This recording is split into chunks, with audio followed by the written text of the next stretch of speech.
Now, look, this now brings us into the top 5. I think we're progressing at a decent pace. So I think we should push on. Okay, so at number 5, you have Zodiac. Wow. Okay. At number 5, I have Gone Girl. Okay. At number 4, I have Gone Girl. Okay, so we'll do that. And at number 4, I have Fight Club. So we'll do Gone Girl first. You want to go first? I absolutely adore Gone Girl. I think it might be one of the best cinema experiences I've ever had, and I mean that especially in a nostalgic way now, because the idea of being in a packed cinema where you can feed the energy off everybody is almost a foreign concept. That electricity that everyone had when we were watching Gone Girl for the first time was insanely high. I remember just leaning over to a friend of mine at one point. I can't even remember when it was. I think it was when she comes back to the house somewhere in the second act, and she's covered in the blood of what's his name? Of him, yeah. Doogie Howser. What's his name? I can't remember his character name, but I know exactly who you mean. And of course, we should say once again, sorry if you've got this far, there will be spoilers. When she just comes back covered in blood. I remember turning to a friend of mine and going, I don't know what's going to happen. I don't know how this is going to end. And just that sheer adrenaline of not knowing where something was going was just a buzz in my head. And also Fincher handling it like a pro at the top of his game. He's now made The Social Network. He's got that same sort of style of camera. The opening sequence, I remember immediately feeling unsettled. The credits fade in, and as they're fading out, we cut to a different shot just before that they faded out. So it's got this immediately unsettling, jumpy effect to it where something's not quite sitting right. And then I remember watching them fall in love in these like flashbacks that they have where he's wiping sugar off her lips and things like that, and hearing that the dialogue was very clearly dubbed and being like, what's Fincher doing? Like, this feels really weird and I'm not sure if I like it. And then you find out that all of that was an act and that it wasn't really real. And I'm like, oh, of course that's what he was doing. He was making me question it because I was going, there's something not quite right about this. And he knew that that was the effect it was going to have. And it did have that uncomfortable effect. And then later it made complete sense. I think everybody's amazing in it. Casting Ben Affleck as well in that role is, again, metatextually genius to do that. Some guy that's kind of likable, but also a bit of a sleazy bastard as well. Like, there's something about him there's something about that made sense. It all just works for me, and it's a joy to watch. I love it. I loved Gone Girl, and like I say, it's just pulpy and it's silly and it knows it. And Fincher's kind of using all of it as a comedy in some ways. It's so good. I think the minute you cut to the shot of her in the car, when it's the first version of, oh, it's not the version you think it is. I just thought, okay, I'm on. That's it. I'm on. Yeah. I'm on. And then as you... Because in a worse film, that would be the ending twist, but he goes, nah, halfway through. Well, it's not even halfway. I mean, it's a kind of weird. It kind of happens at a moment in the movie that you think it's gone too far to go this way, but not far enough for it to be the twist. And then suddenly, yeah. What? You're like, is this the ending sequence? Are we about to finish? It feels like, no, we've got so much more film left. It's structurally so bizarre because it is like and people always talk about a film doing this. They say a film pulls the rug out from under your feet, and I know obviously people will be familiar with The Source. I wasn't, but I think even if you are, it doesn't matter because it's like watching a magician do a trick. You may know the trick, and you may even know the trick's done, but it doesn't matter. You love to watch it done, and I just remember that moment going, "Oh, this is great." This is just, I'm on board. And then consistently managing to do it.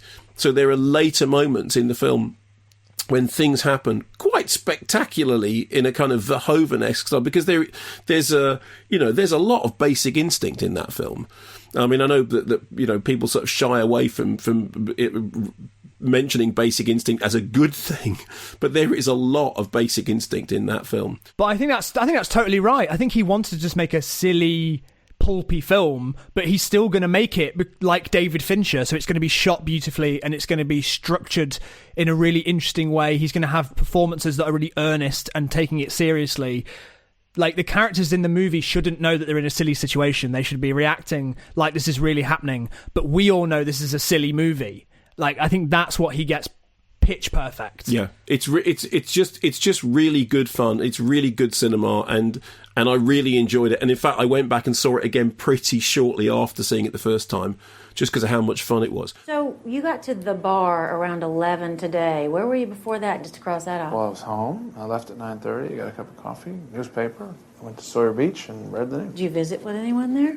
Well, I mean, I kind of go to Sawyer Beach for the solitude. So, your wife has no friends here. Is she kind of standoffish? Ivy League? Rubs people the wrong way? She's from New York. She's complicated. She's got very high standards. Type A? Well, that can make you crazy if you're not like that. You seem pretty laid back. Type B. Speaking of which, Amy's blood type.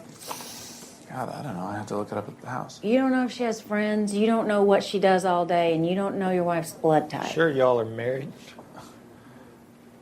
Maybe it's type O. Where are her folks? New York? Yeah. Can they get here in time for this press conference tomorrow? Tomorrow? I have no idea. I haven't talked to them. You haven't called your wife's parents I mean, yet? you can't get a signal in this building. I've been in here talking to you. Well, call them, please, Nick, now. Fine.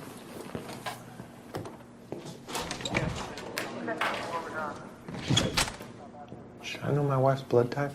Okay, so look, this brings us into the top 3. We are motoring through this, and at 3, for me, 7.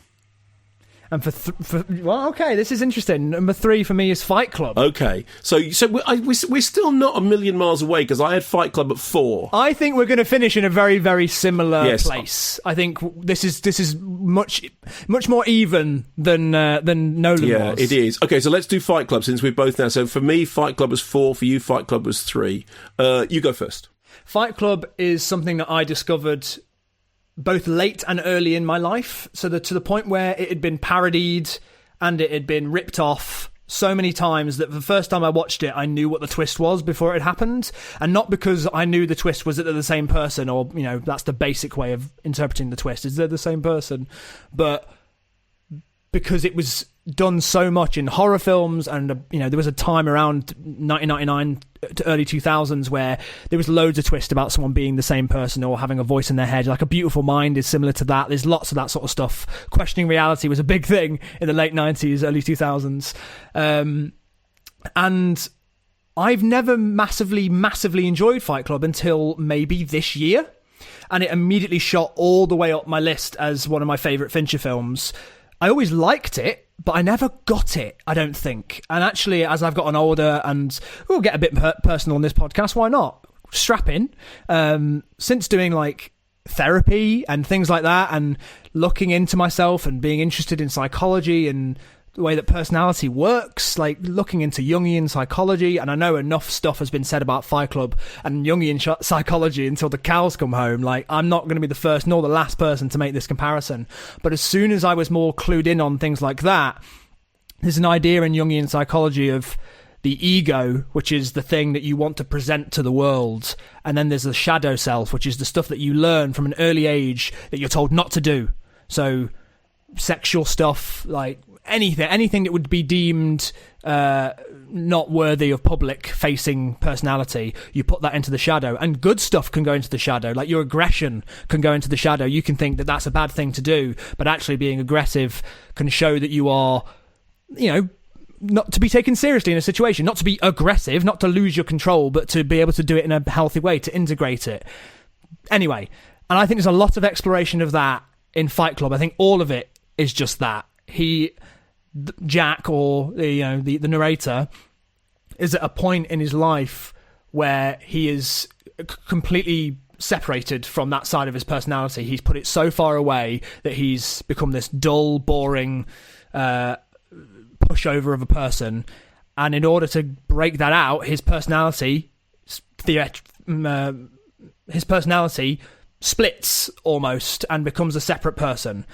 And this time watching it with that in my mind made it so much clearer, because it's not even trying to hide that it's doing that. The whole place takes place in an abandoned house, and when you see Tyler Durden, he's in the basement of the house. I mean, all the imagery for that is very obvious about what that could represent in terms of a psychological approach. And then there are things as well, like you have to destroy that part of yourself in order to be able to, like, there needs to be the death of it in order to integrate it. Like, all of that is there, and I just think it's mind-bogglingly entertaining as well, and knows exactly what it's doing. There's a moment when Brad Pitt does there's a lot of very famous speeches, but the bit when he goes, we all thought we were going to be growing up to be millionaires and movie gods and rock stars, but we won't.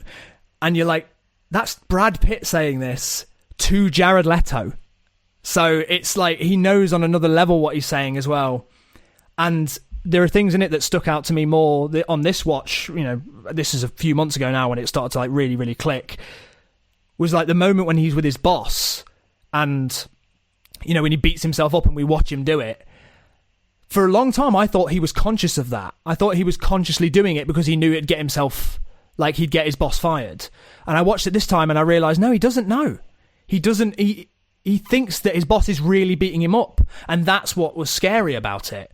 He was so foreign. The idea of that side of himself was so completely separate that he truly believes in that moment that his boss is beating him up. And there's even a freeze frame on that moment when he says, this reminded me of my first fight with Tyler. And then he smashes through a bunch of cabinets. And so, yeah, it just meant a lot more to me this time around. And I think that Fincher's way of telling you that it's all in his head is from the very start. Like you have the opening credits are going through a brain. And then even later as well, like in terms of meta humor again, there's a bit when he goes, can you think of anything? And he goes, still can't think of anything. He goes, flashback humor. Like there's a lot of that. And obviously there's all the splicing in of the penises throughout the entire film, all the bits of the flashes of Tyler. Yeah, I think it's really, really good. And I don't think there's anything I can say about it relating to the psychology of human beings and the duality of man that hasn't been said, but I like all that stuff. The only thing I would add to that is I think it's really funny. I mean, I think it's his best comedy, and I think it gets funnier. And I remember when, again, this is to do with an age thing. When it came out, it was the subject of some scandal. There was, a lot of worry. Yeah, really? Oh yes, it's going to be terrible. And then there were certain things that, there were censorship issues, both in the UK and in America. And there was a lot of discussion about glamorizing violence and it's going to cause people to do this, that, and the other. And then you see the film. I think it's such an interesting thing as well because it's clear. I mean, the criticism of capitalism is another thing that's been talked about to death with Fight Club. That there isn't a shot in it without a Starbucks cup in it. But I also love the fact that we meet. What's his name in the film? But it's played by Meatloaf. Well, hang on. The second thing I was going to say is I think it's the second thing I was going to say is. I think it's Meatloaf's best performance, and I'm a fan of Meatloaf anyway. Yeah. And I think Meatloaf in Rocky Horror is just great. Although in the film, obviously, he's only in it very briefly. But I've got a real fondness for Meatloaf, and of course, he came from theatre rather than rock music. I mean, he was always a singer, but he came from theatre, and I think he has brilliant comic timing. And I think that whole thing about the portrayal of emasculated in inverted commas manhood. And him playing a character who, whose body is literally revolting against his sexuality, against his gender. And this is at a time when, it wasn't perfectly fine for movies to do that kind of thing, to have those kind of discussions.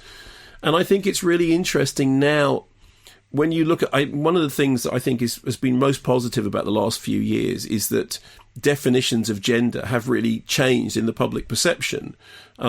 I think now people are much more aware of the fluidity of gender than they were a few years ago. Or certainly, because I think that it's just people. It's not that it hasn't been like that for a long time, but people have kind of woken up to it. But one of the weird things about Fight Club is that whole sense of yourself and your body being in conflict it's in Fight Club. And it's a sort of excoriating portrait of manliness and maleness in crisis. But at the same time...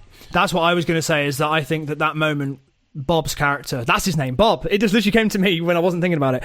Bob's character in it, it also to me feels like what you were just getting at, which is the criticism of masculinity, and that he's accepting that in order to get through this thing that is so...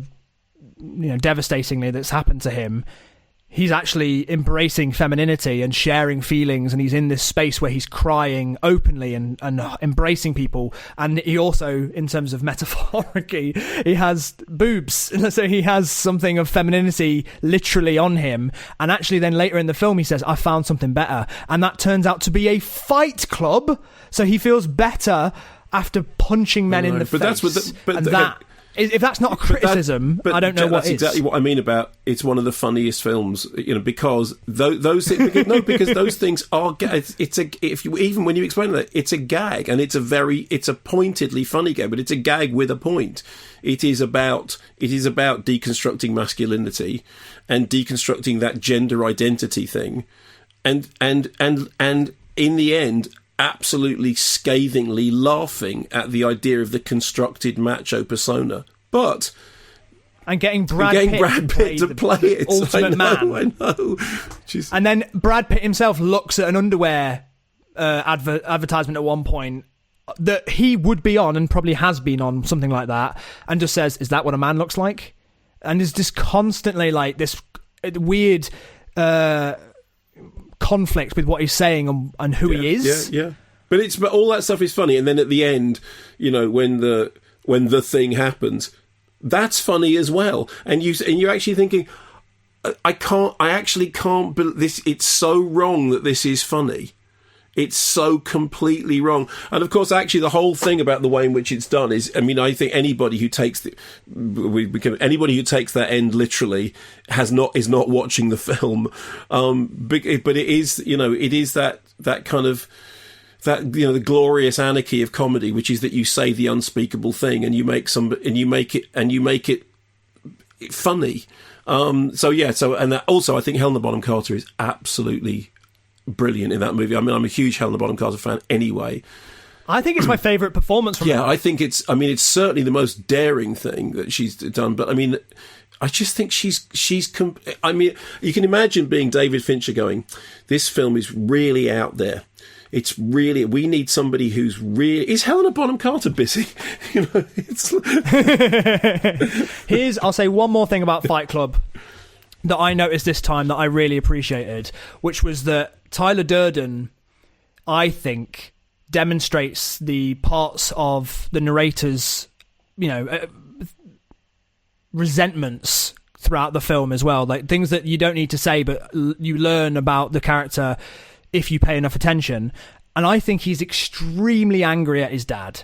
I think he's so devastated that he didn't have a father when he was young. And there's moments in it when Jack, the narrator, says, "Oh, my father left when I was young. I didn't really know my father." Like, he just sort of brushes it off.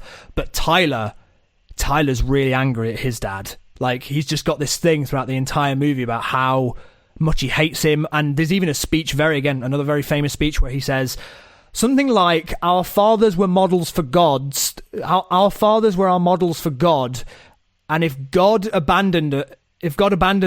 fathers abandoned us, what does that tell you about God?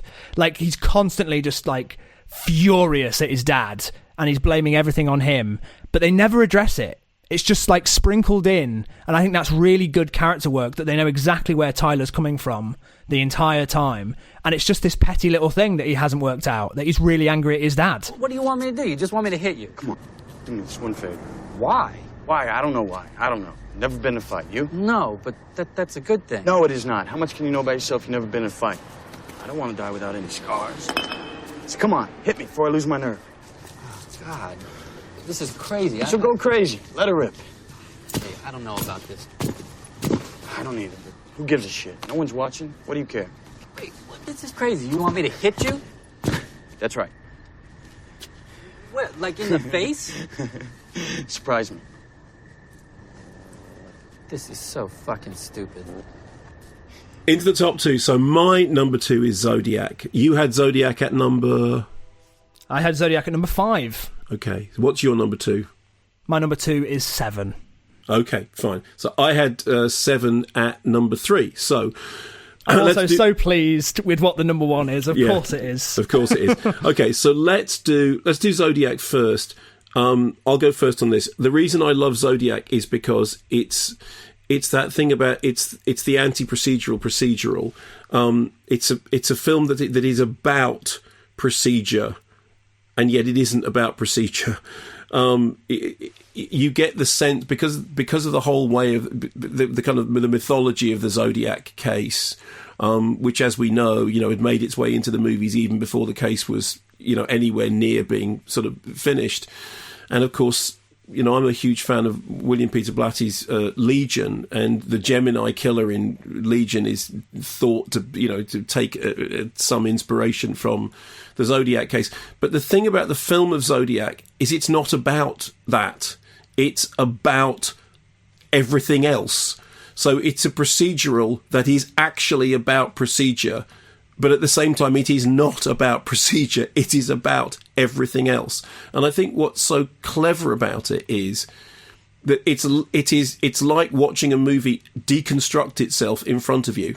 It's like watching something actually stand there and deconstruct movie genres whilst it's telling its story. And it does it so deceptively that you have no awareness of the fact that it's doing it. I think it's a really clever... What springs to mind when you think about that? When you think about it deconstructing movie genres whilst telling you its own story, what's springing to your mind in Zodiac for that? I mean, like, for example, you think from the title of the film and the subject matter of the film that it's going to be a film about the Zodiac. Okay, you think it's going to be, the Zodiac is a real life killer, and we all know about the mythology of this, and it isn't.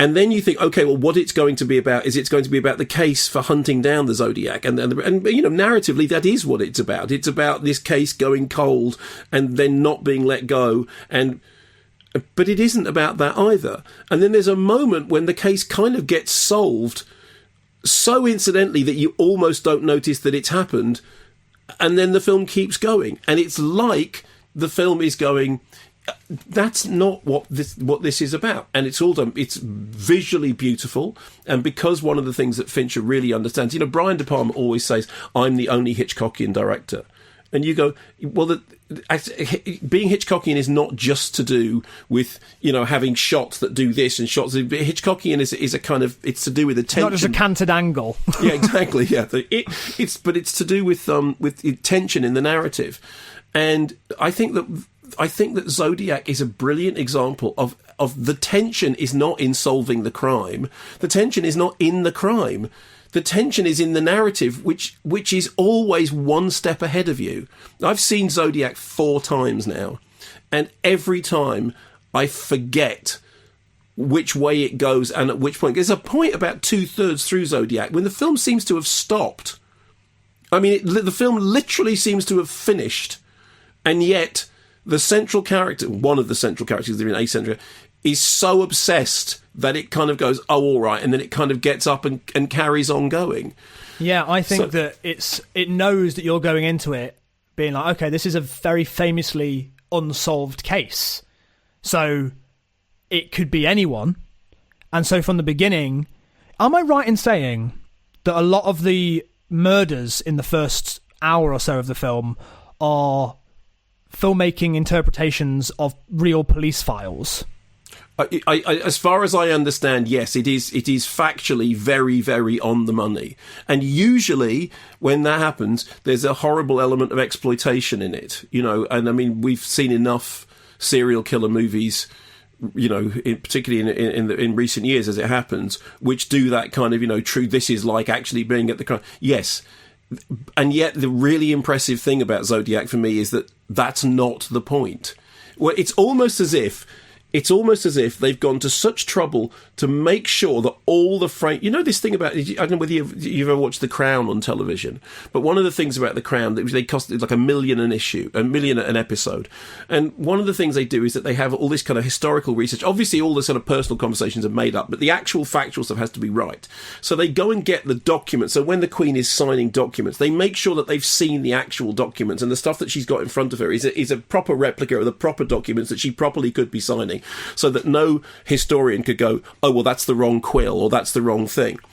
But actually the story is about the royal family, and their interactions. In the case of Zodiac, it's like they've gone to the trouble of putting all the structure, framework in exactly the right place and organising all the furniture and organising all the details, and then going, Okay, anyway, the film is, and then going off over here. Yeah. I know exactly what you mean. Like, I love that it starts out with this murder. It's almost like a opening scene, like before the credits hit in a TV show or something. It's like shows you one Zodiac killing, and it's the girl who suggests that they go somewhere quieter, and then is nervous when she sees somebody there. I think she even goes like, oh no, or something like that. And then when he drives away and comes back, she's like, she knows what is kind of going to happen. And there's lots of implication in the film or lots of hinting that Zodiac could be anyone. And it almost, at first, it's like, oh, is it going to be that she's the killer? Or no, she knows what's going on. Oh, she's dead now. What was that about? There's a very strange, like, mood setter at the beginning where he's sort of telling you, look out for anything in this, because I'm going to be playing with you constantly about who or what is going on. But that scene is particularly interesting because on the one hand, it's got all the problems of, oh my God, is this going to be an exploitative drama? And on the other hand, it's got exactly that thing of, it's not about that. So you come out of that scene and you're completely confused. You literally come out of it like, because it also... And again, this seems like a weird thing. There's almost a comedic thing happening in that. There's almost a comedic thing happening in the going away and the coming back, which is really unsettling. Really, really unsettling. And I like that as well, because I know that what Fincher likes about serial killer stuff is that there's a performance to this. And we'll discuss this more when we talk about Seven.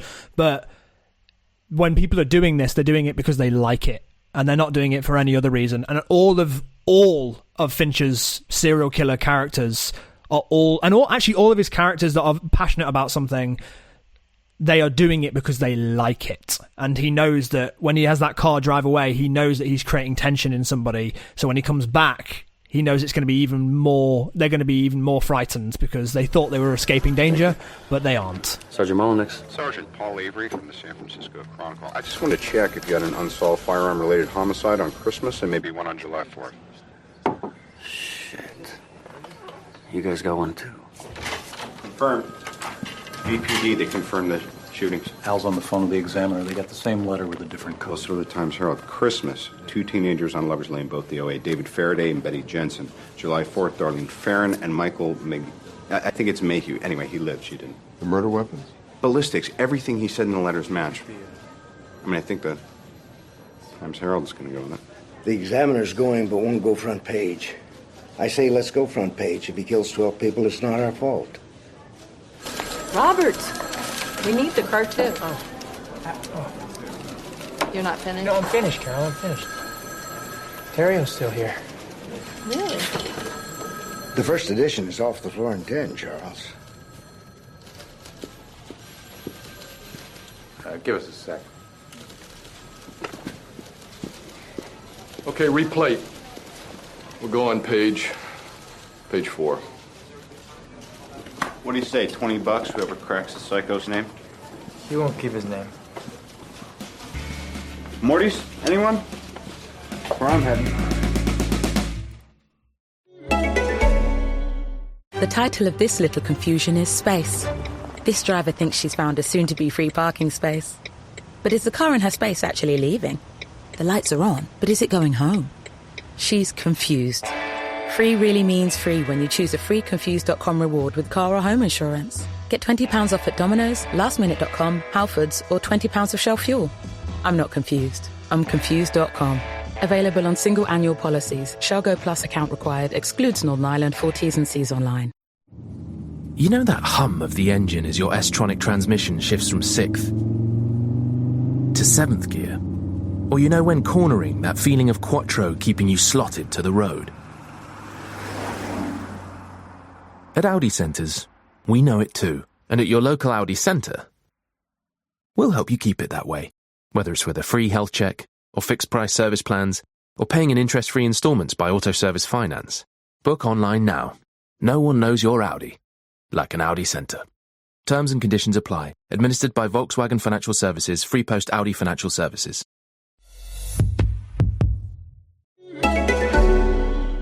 Enjoy sound your way on Sonos. Sonos allows you to stream from all your favourite music services and immerse yourself in rich, detailed sound for music, TV and more. Most importantly for me, Sonos delivers clear, distinct dialogue and cinematic audio for films. Sonos Beam and Sonos Arc are soundbars tuned by Oscar winners that deliver immersive sound for TV, movies and more. You can pair a sub and rear speakers for a full surround sound experience. For the last few months, I've been using a Sonos Beam soundbar with Sonos One speakers, to which I've just added a Sonos Gen 3 subwoofer. It's completely transformed my experience of watching films at home. The sound is immersive, but also very precise, giving you that full cinematic experience. I recently did a test with the 4K of Denis Villeneuve's Blade Runner 2049, and it took my breath away. From the tiniest ambient creak to the most spectacular action sequences and that rich score, everything about the sound just drew me right into the film. All Sonos speakers and components work together, making it simple to customize. From soundbars to full home cinema setups, there's a system for everyone at Sonos. Visit sonos.com, that's sonos.com, to discover more.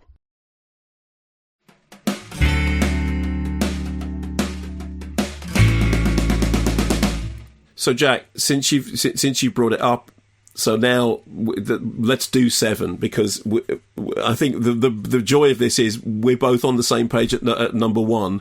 So 7. Do you want to go first or me go first? I watched it again last night, so it's very fresh in my head.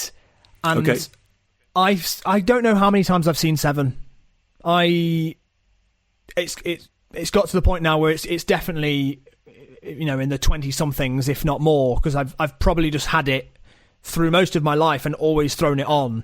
I think it is a work of genius. I don't think there's a foot wrong in the whole film. I genuinely don't even know where to begin talking about it, because I just think it is an out-and-out masterpiece. It knows exactly what it's doing the entire time. It has you in the palm of its hands. It has that meta-cinema thing, and I noticed it more this time, where Morgan Freeman literally says at one point, you know, there's going to be no satisfying conclusion to this. You know that, like, he's just a man. It's not going to be anything. He's not a monster.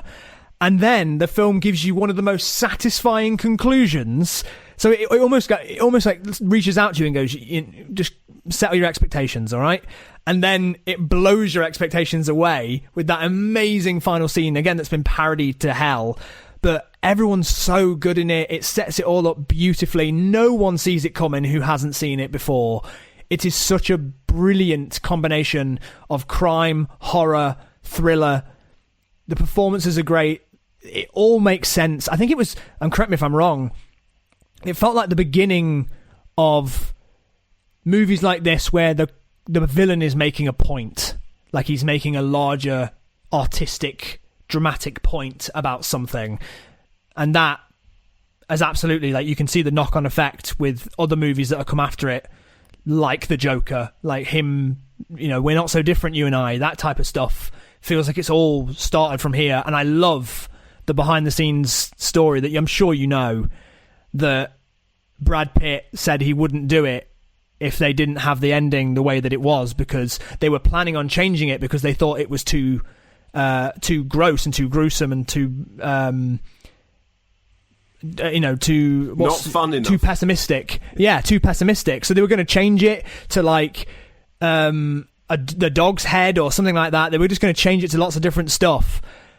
And Brad Pitt was accidentally sent the script where it was Gwyneth's head, and he's like, I'm not doing it unless this is the ending. So the reason why it all happened the way it happened is because of complete circumstance, that he was as powerful as he was at the time that he was. I think it's perfect in its genre. It cannot be replicated.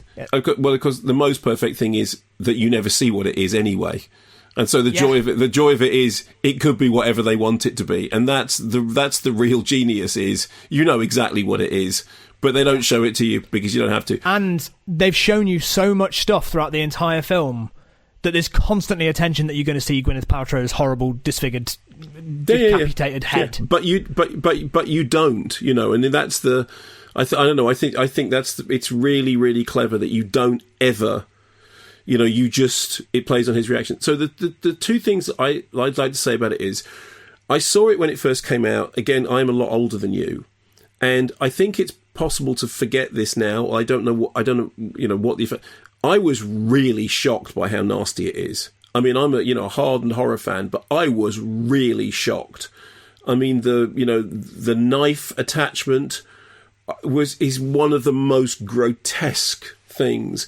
I think to some extent, because, what came in the wake of it, I mean, you mentioned Joker. The elephant in the room here is the Saw movies. I mean, Jigsaw, kind of all that sort of, I'm here to prove to you the moral grossness of the world. You go, yeah, fine. And I've seen all the Saw movies and fine. But I'm not getting the point. Well, the point, it really is, isn't it?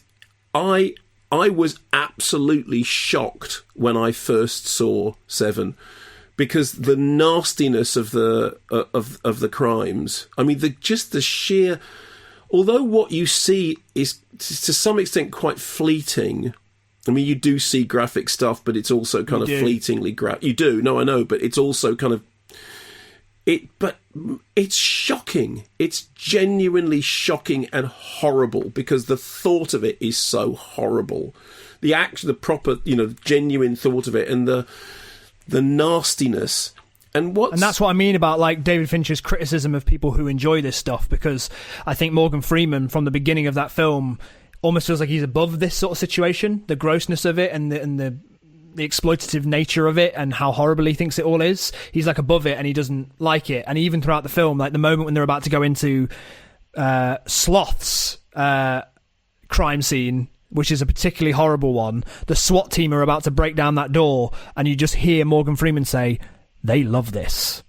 And then you watch them burst in and they go, "Move, move, move, down on the floor, do this, do that." And you can see how much they're enjoying the adrenaline of it. But then the end of the film is that he chooses to stay there and do it because he's right. He's part of it. He loves it as well.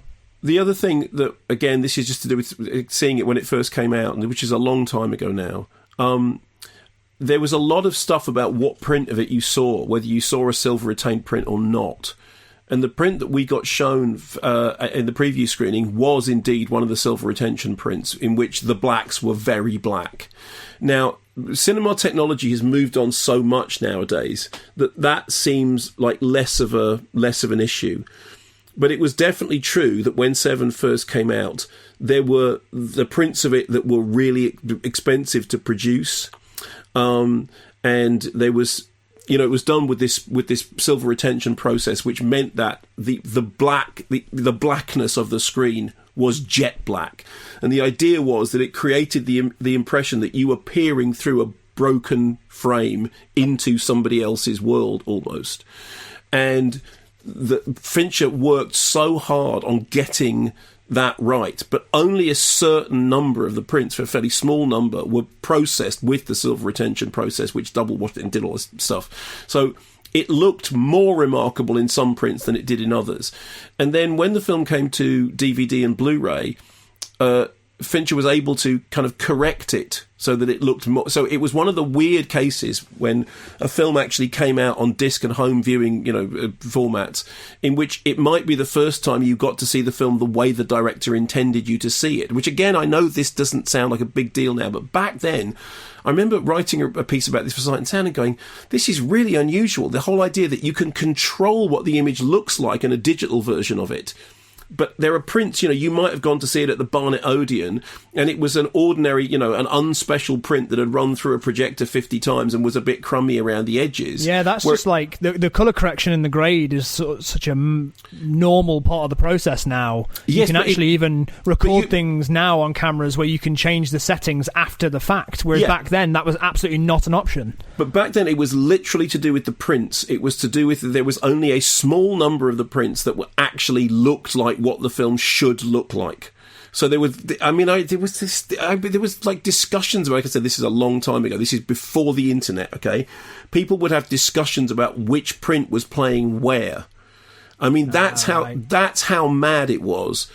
And And I know because film buffs knew that they wanted to see the right print, and Yeah. it was, and there weren't that many of them because they were expensive to produce. I know this now sounds like hooey and baloney, but believe me, no, it doesn't. It sounds very interesting. Like, what a different way of doing it. Like, that would never happen now. No, it wouldn't. And it was a thing. It was like, oh god, so which screening were you at? Oh, you were at that preview screening. Yeah. Well, that preview screening. Well, it kind of reminds me actually of like when Tarantino released Hateful Eight, and there was only a certain which amount version of cinemas that would show it on 70mm. Yeah, exactly. So it was the format of it was as much of an issue as, and so from just the point of view of looking at the film and it being an unbelievable film to look at as a physical creation of an artwork, it had so much work had gone into it, and then it was so nasty, and then the music was remarkable. I mean, the way in which the soundtrack, was. I mean, I think for many people that will have been the first time they ever heard, Bowie's, Filthy Message, and quite extraordinary.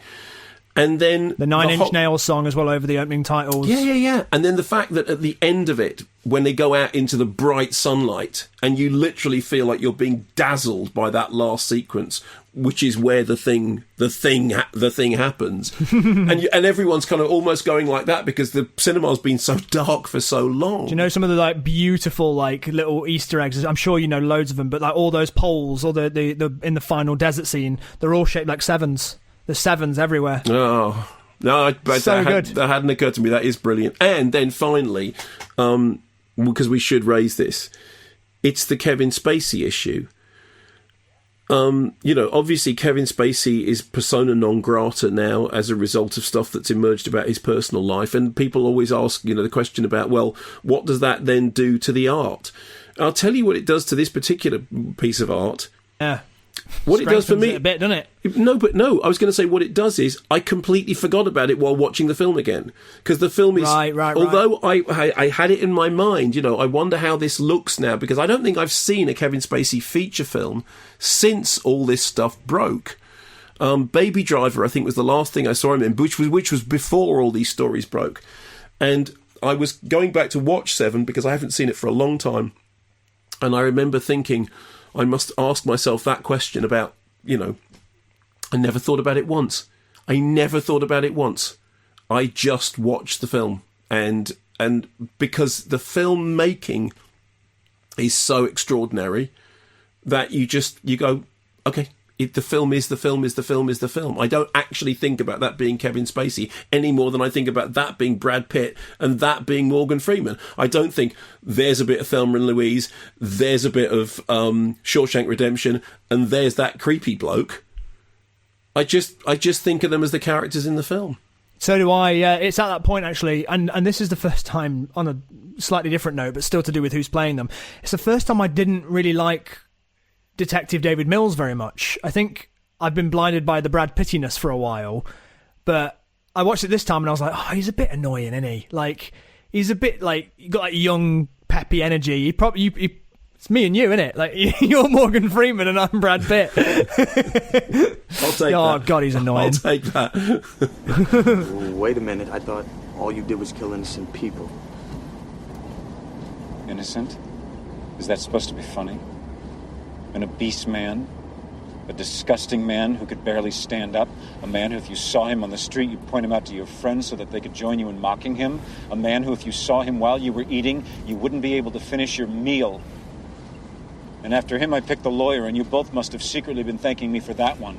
This is a man who dedicated his life to making money by lying with every breath that he could muster to keeping murderers and rapists on the streets. Murderers. A woman. Murderers, John, like A yourself. woman.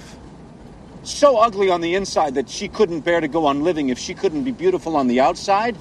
A drug dealer, a drug-dealing pederast, actually. And let's not forget the disease-spreading whore. Only in a world this shitty could you even try to say these were innocent people and keep a straight face. All right, Jack. So look, that brings us to the number one spot, and we're on the same page for both of us. Of course we are. It's well, you say, of course we are. I'm slightly surprised, but I'm very pleased. So you go first. Why The Social Network? The Social Network is tied for my favourite film of all time, alongside Back to the Future.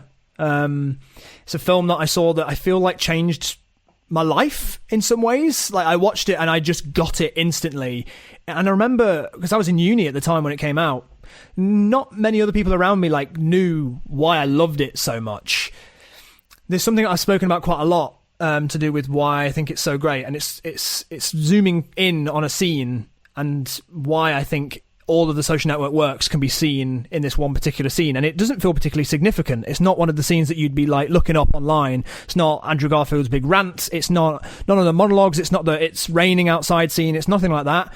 It's just a scene where Mark and Eduardo go back to the dorm room, and Mark goes over to the fridge and gets out a beer for himself, and Eduardo goes over and gets out 2 beers, and that's not ever discussed in the whole scene. They're just chatting about something else. They're still chatting about Facebook or whatever it is.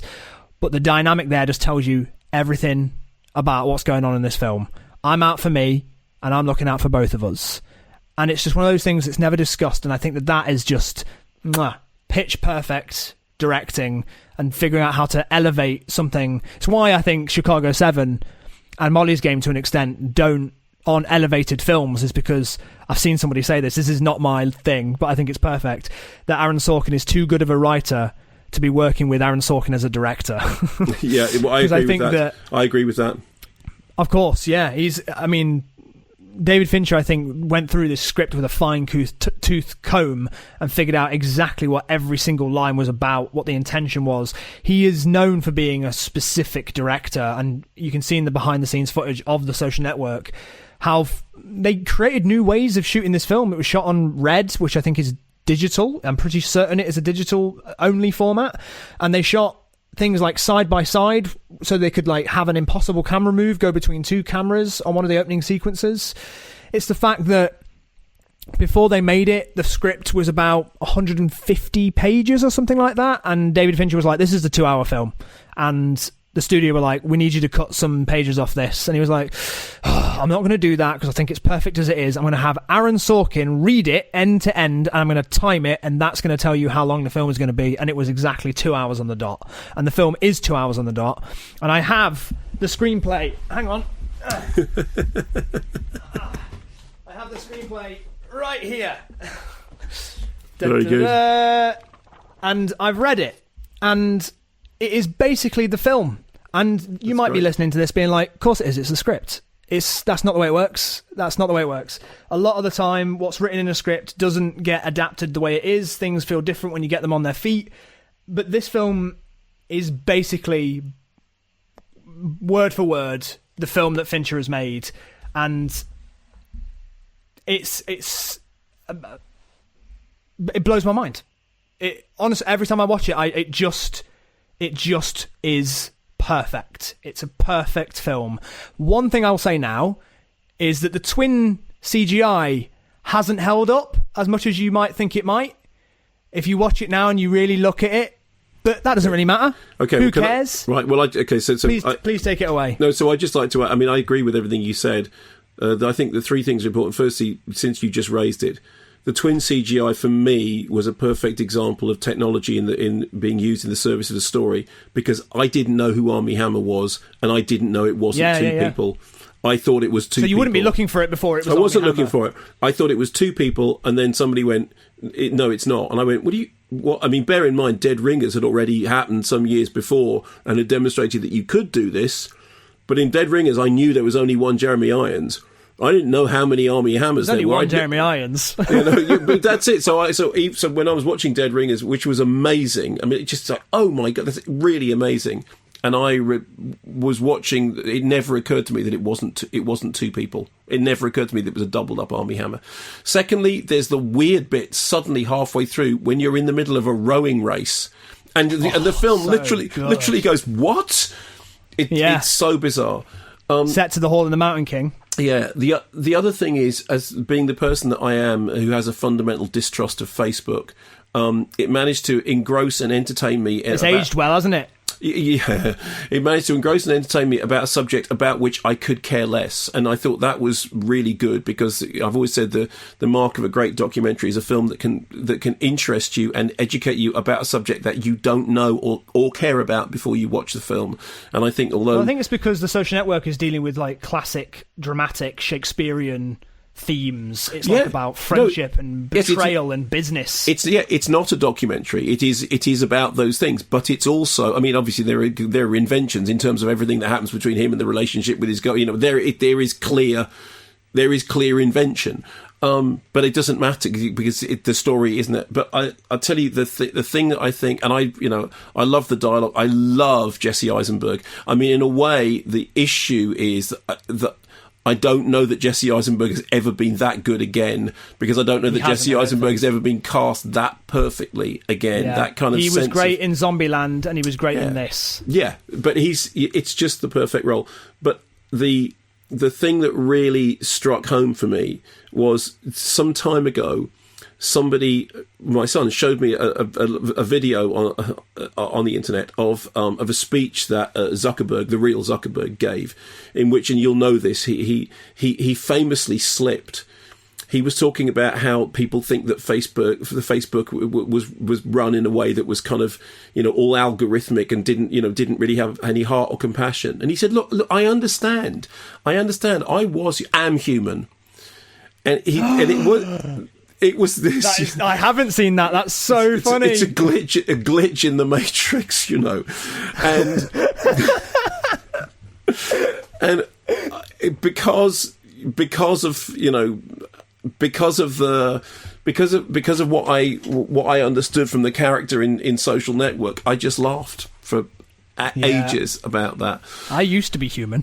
So it's just that thing about it told me a story that I remember thinking, this is a story. The invention of fucking Facebook, people sitting. I mean, because that was it. Like, I remember people being like, the Facebook film. I know, you and I talked about Hackers. I know you're not a fan of Hackers, but I love Hackers, and one of the reasons it was fine. Yeah, but one of the reasons I loved it was like, Hackers. What? It's a film about people doing this, and then it wasn't. And in the same way, Social Network. What? It's a film about people doing that, and it wasn't. And also that I think Garfield is brilliant. I think Andrew Garfield is brilliant. He's amazing. But I know he won a Kermode Award, didn't he? He did. Yes, he did. Well done, Jack. I'm amazed that you. Yes, he did. I know my history.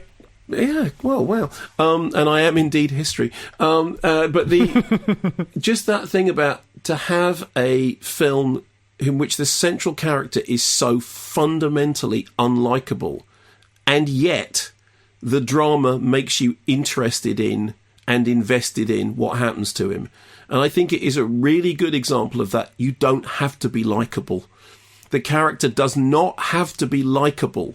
The character has to be interesting, and and it's also the way that it's told to you as well. Because David Fincher knows how to give you this story, and I want to talk about specific stuff like the opening, not the opening, but one of the opening sequences in it when they're making Face Mash, and it's just a bunch of guys. He's just tipping away on his keyboard. There's a couple of guys getting stoned behind him, and they infiltrate these high, stakes parties within college that they're not invited to, but they find a way to infiltrate them through making these websites and then control their evenings and control their social. And that's exactly what the film is about. Yeah, it's just captured in this little moment where it's intercutting between him creating Face Mash and these sexy college parties, and he manages to control all of it from his bedroom. And it's just like, there you go, that's the film. That's what he's doing. That's what the whole conclusion is going to be. And there's also, there are great things, that thing about, the internet being written in ink or whatever it is, about the idea that it's not ephemera. This is something that is going to stay around for ages. Funnily enough, you write your snide shit from a bedroom, from a dark room, because that's what the angry do these days. But I remember watching, and this seems like a strange connection, watching Notting Hill, in which one of the best bits in Notting Hill is the bit when Julia Roberts says, "Oh, but it's they've got these pictures. It's all right, it'll be gone." And she says, "No, they won't. No, they won't. They will be there forever." And that that idea about about stuff being there for, about the permanence of transience, I think is really brilliantly done.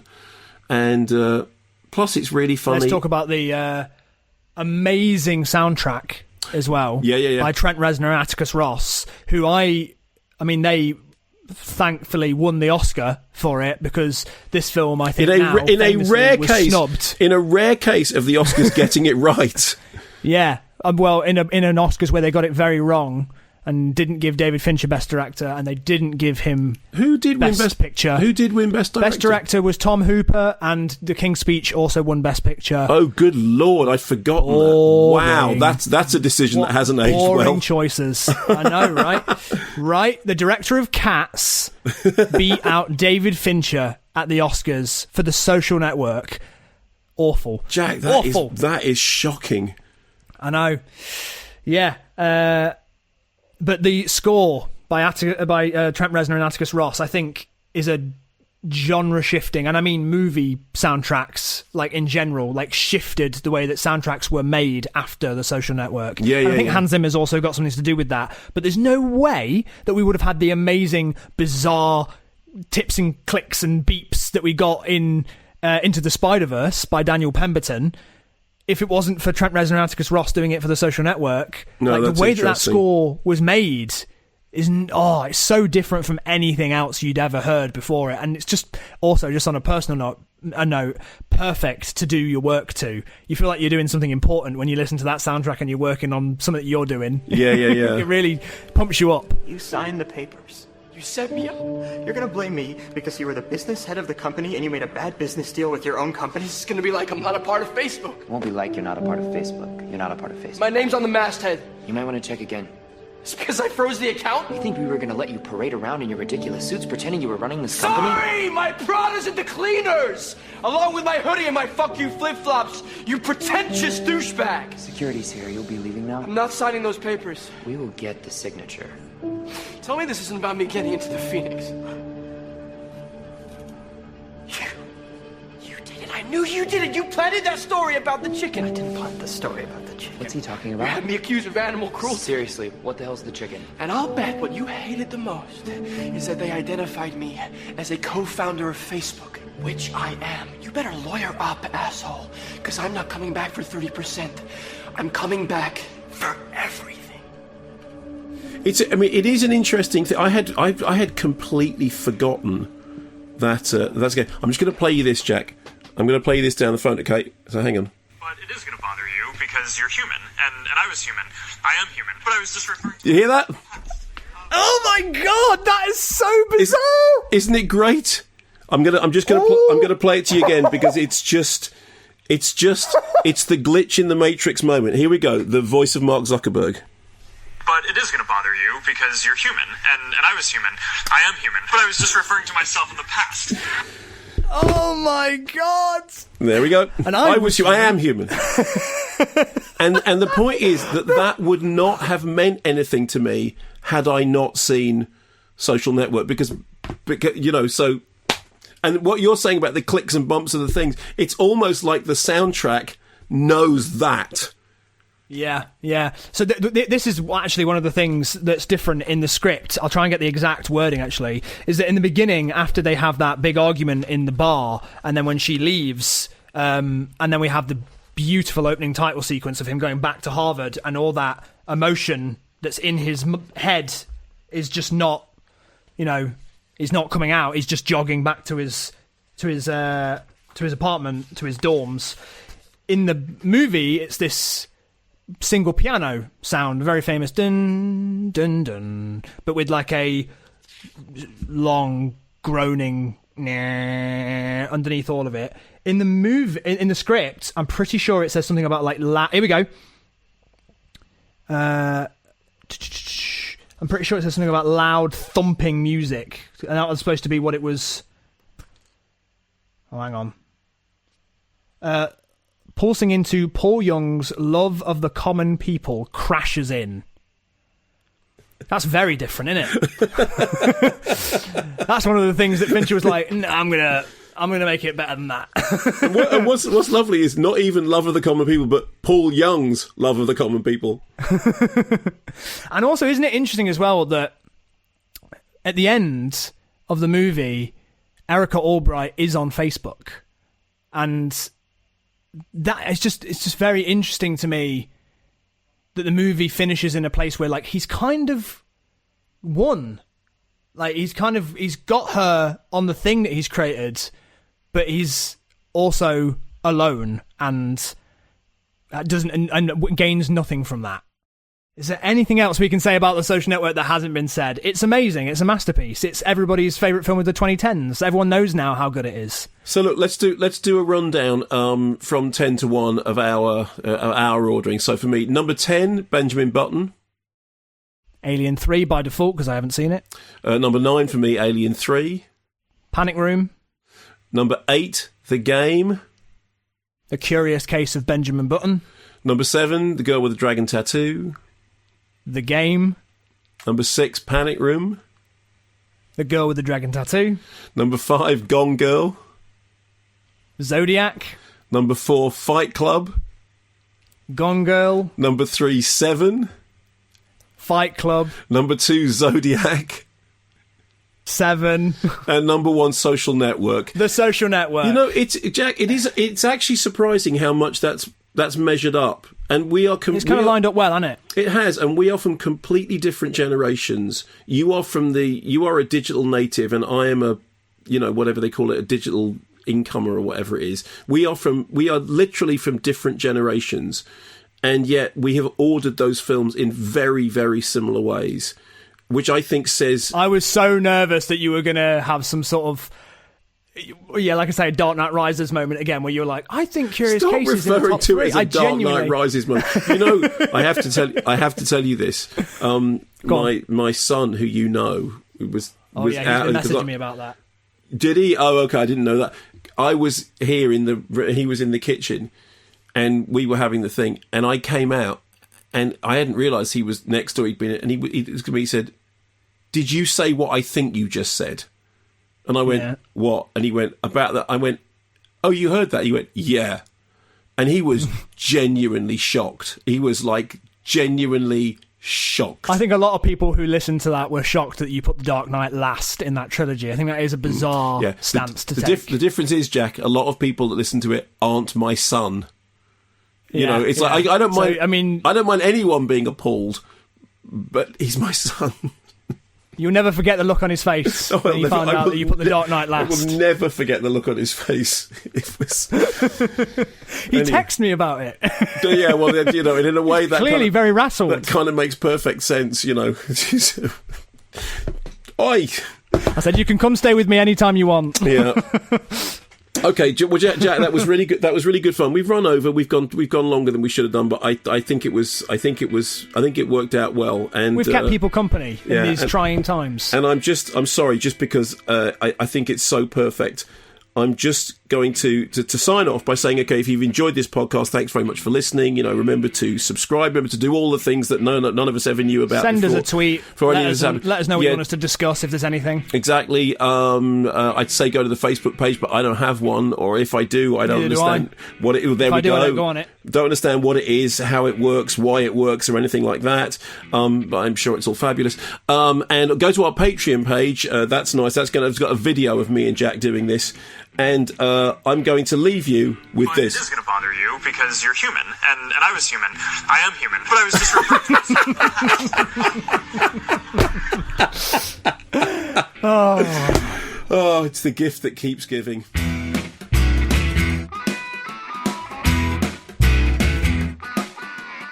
So there we are. That was me and Jack Howard counting down our top 10 David Fincher movies in order. As I said, if you missed the first half of this podcast, don't worry. All the podcasts are available for you to download and listen to at any time.